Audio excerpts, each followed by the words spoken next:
मेरे साथ बात करने के लिए इस वक्त पप्पू यादव जो कि सांसद हैं निर्दलीय हमारे साथ जुड़े हुए हैं। पप्पू यादव जी शुक्रिया, धन्यवाद। दो मुद्दे हैं, लेकिन पहले मैं बात करना चाहूँगा जो सुप्रीम कोर्ट में हुआ उस चीज़ पर। पप्पू जी, सुप्रीम कोर्ट ने आज एक तरीके से जो बात आप लोग कह रहे थे वो बात भी मान ली कि आधार अलाउ कर दिया, राशन कार्ड अलाउ कर दिया, लेकिन ये भी कहा कि एसआईआर चलता रहेगा। आपकी क्या प्रतिक्रिया है? अच्छा, एक बात बताइए। पहले तो ये जो बात कह रहे हैं 10,000, 20,000, 5 करोड़, इन लोगों को बोलिए कि ये पूरा पढ़े लिखे, ये लोग पॉल्यूट हिंदू मुसलमान बैकवर्ड फॉरवर्ड जात पात से कम हो, नेतागिरी कम करे और अपनी दुकान चलाने के लिए कुछ भी ना बोले। 17 लाख रोहिंग्या, 11 साल से नरेंद्र मोदी प्रधानमंत्री। क्या इनको नेहरू जी, इंदिरा गांधी जी ने सपना में कह दिया कि तुम रोहिंग्या को ना निकालो, तुम जो गलत लोग हैं उनको ना निकालो? किसने रोका 11 सालों में?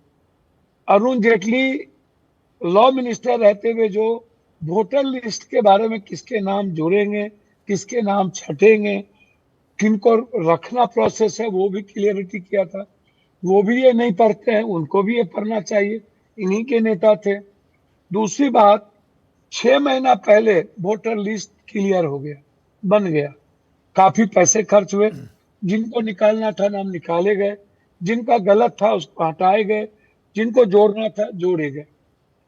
आजादी के बाद पर पप्पू जी, लगातार इसके बावजूद भी एसआईआर पर रोक नहीं लगी ना। मेरी बात एसआईआर सुनिए, तो होगा, हो मेरी रहा बात है। तो सुनिए। मैं वो नहीं कह रहा हूं, मैं कह रहा हूं कि इनकी मंशा, 6 महीना पहले इन्होंने एक नया वोटर लिस्ट पप्पू बनाया। जी, ये बात अब हर साल पुरानी हो गई। मैं आज सुप्रीम मेरी कोर्ट बात के, मेरी बात भी तो सुनिए, सुप्रीम कोर्ट ने साफ सुनिए कर ना, दिया सुनिए ना, कि चुनाव आयोग को यह अधिकार है कि वो एसआईआर करा सकता है। देखिए एसआईआर ना। पर रोक लगाने की मांग जो आप कर नहीं, रहे थे वो नहीं सुनी गई। नहीं, मेरी बात तो सुनिए। चुनाव आयोग को एक बात की जानकारी नहीं है कि 73% हम बाढ़ से प्रभावित हैं, और 6 महीना आप पैसे खर्च करके आपने वोटर लिस्ट बनाया। हमारे यहाँ बाढ़ आ चुका है, 3 महीने बाद चुनाव है, तो आप चुनाव को टाल दीजिए और एक एक जज को आप प्रतिनियुक्त कर दीजिए। और आप खुद कह रहे हैं कि किसी के अधिकार को नहीं छीना जा सकता, और आप 11-11 कैसे कर सकते हैं? आप खुद कह रहे हैं आधार तो कार्ड जो इनका आपने तीनों पूरा का सवालों के पूरा जवाब में ड्रीम। जो बात कही पप्पू जी, वो ये कि एसआईआर की प्रक्रिया जो जारी रहेगी, जो फैसला सुप्रीम कोर्ट का है उससे आप खुश नहीं हैं। बोलिए ना आप साफ नहीं, साफ। नहीं, नहीं, आप एक बात समझिए। आप यदि सुप्रीम कोर्ट का हम बहुत रेस्पेक्ट करते, एक ही कोर्ट तो बची है जो न्याय प्रक्रिया में मैंने ये नहीं कहा कि आप सरलता रेस्पेक्ट के। नहीं करते, मैंने कहा कि आप इस फैसला क्यों आपके पक्ष में नहीं आया तो आप नहीं, खुश नहीं, नहीं, नहीं नहीं, नहीं, हैं। कैसे मेरे पक्ष में नहीं है? मैं तो आपको कह ही रहा हूं कि उन्होंने कहा कि Aadhaar card, ration card, voter card, सारे कार्ड को आपको, आप ये आधार है, और जो जन्म लिया आप उसको, आप कौन होते हैं नागरिकता वाले? ये तो होम मिनिस्ट्री का मामला है, ये जी, चुनाव आयोग का तो मामला है नहीं। तो उनसे तो 10-10 क्वेश्चन किए गए।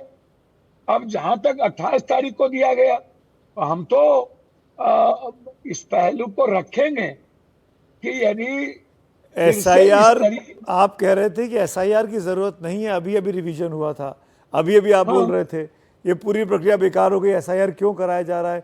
एसआईआर पर रोक नहीं लगी ना। स्पेशल भैया, लेकिन लेकिन जिस बात का डर था, जो ये कह रहे थे आधार कार्ड नहीं, ये कह रहे थे राशन कार्ड नहीं, ये मैट्रिक वो भी का सलाह दी है, वो भी सर्टिफिकेट। मैंडेटरी नहीं किया है, सलाह दी है भैया, कि आप मशवरे उन्होंने, के तौर पे कह रहे हैं कि ये तीनों चीजें भी शामिल कर लीजिए। नहीं, यदि वो सलाह नहीं मानेंगे तो फिर सुप्रीम कोर्ट तो है ना हम लोग के लिए खुला हुआ, हम उसको कैसे मान लेंगे? सुप्रीम कोर्ट हमारे लिए सर्वोच्च है, सदन है। 21 तारीख से सदन चलेगा, तो क्या सर्वोच्च सदन को हम लोग चलने देंगे क्या? तो मुझे ये बहुत ये, देखिए देखिए, ये सुप्रीम कोर्ट समझ। ने बीच का फैसला सुनाया, आपको आपकी भी आधी बात मान ली कि आधार और राशन कार्ड होने चाहिए, और इलेक्शन कमीशन की बात भी मान ली कि एसआईआर जरूरी है। तो सुप्रीम नहीं, कोर्ट ने तो ऐसा दोनों पक्षों को खुश कर दिया आज। देखिए ना मेरी बात। भैया, दो पक्ष खुश नहीं होंगे, बड़ों के बाप कनियों के बाप नहीं हो सकता है। जस्टिस तो जस्टिस होगा, इसको आप समझ लीजिए।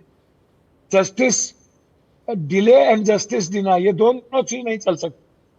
इसीलिए मैं आपसे सुमित भाई, आप विश्वास रखिए कि बिहार में ये कहते हैं कि आधार कार्ड से 4 जिला ऐसा है जहां पर 126, 124, 128% 100 से ऊपर चला गया। तो भैया आप कर क्या रहे थे? 100 से ऊपर आधार कार्ड तो आप कह रहे हैं कि बेईमानी, पैसा देकर के कागज बना रहे हैं। तो आप इसका मतलब एक्सेप्ट कर रहे हैं कि आपकी डबल इंजन की सरकार पूरी लूट लगी हुई है, पूरा पैसा कमा रही है, बांग्लादेश और रोहिंग्या को यहाँ पर ला करके बसा रही है। सरकार तो आपकी है, 16 सालों से आप बिहार में हैं, आप केंद्र में 11 सालों से हैं, तो आपको चुल्लू भर पानी में डूब के मर जाना चाहिए। आप बेईमान की सरकार है। एक चीज और पप्पू जी, एक चीज और, समय की कमी है, माफी के साथ बीच में टोक रहा हूं मैं, लगातार और भी खबरें हैं आज। बिहार में जो कुछ हुआ अभी रमाकांत यादव के साथ, उनके ऊपर सरेआम गोली चला दी गई, एक और हत्या, 16वीं हत्या है कुछ ही दिनों के भीतर ही। सर मैं अभी 4 हत्या से लौट रहा हूं। दरभंगा में 2 हत्या, कल केवटी में 25 गोली चलाई गई, एक लौटे बेटे तफसील को मार दिया गया स्कूल में, अभी एक इंजीनियर को मार दिया गया हाजीपुर में, इंजीनियर पत्नी के सामने 4 गोली मारा गया मुजफ्फरपुर में। मैं उनके घर गया, एक 12 साल के बच्चे को फांसी पर लटका, इसको पैर में लटका के मार दिया गया, अभी एक थाने में मार दिया गया। भैया 15-20 नहीं, हर दिन कम से कम 4 दर्जन से ऊपर। क्यों हो रहा है ये क्यों हो रहा है सर? इसमें नेता, पदाधिकारी, माफिया तीनों की मिली भगत है। जमीन, बालू, वो तो इल्जाम आप पे लगाते हैं, विरोधियों पे लगाते हैं। ये तीनों ये बालू जमीन माफिया पार्टी चला रहा है और इन्हीं लोगों को टिकट मिल रहा है। ये लोग एमएलए, एमपी, मंत्री बनेंगे। तो जब नेता और पदाधिकारी माफिया का नेक्सस होगा तो आप नहीं बचा सकते बिहार को। जी, ये आप समझ लीजिए। पप्पू जी, आपके जो इल्जाम है उसका जवाब हम सत्ता पक्ष से लेने की कोशिश करेंगे। शुक्रिया, अपना वक्त निकाला, हमारे साथ जुड़े आप, इसके लिए बहुत बहुत धन्यवाद।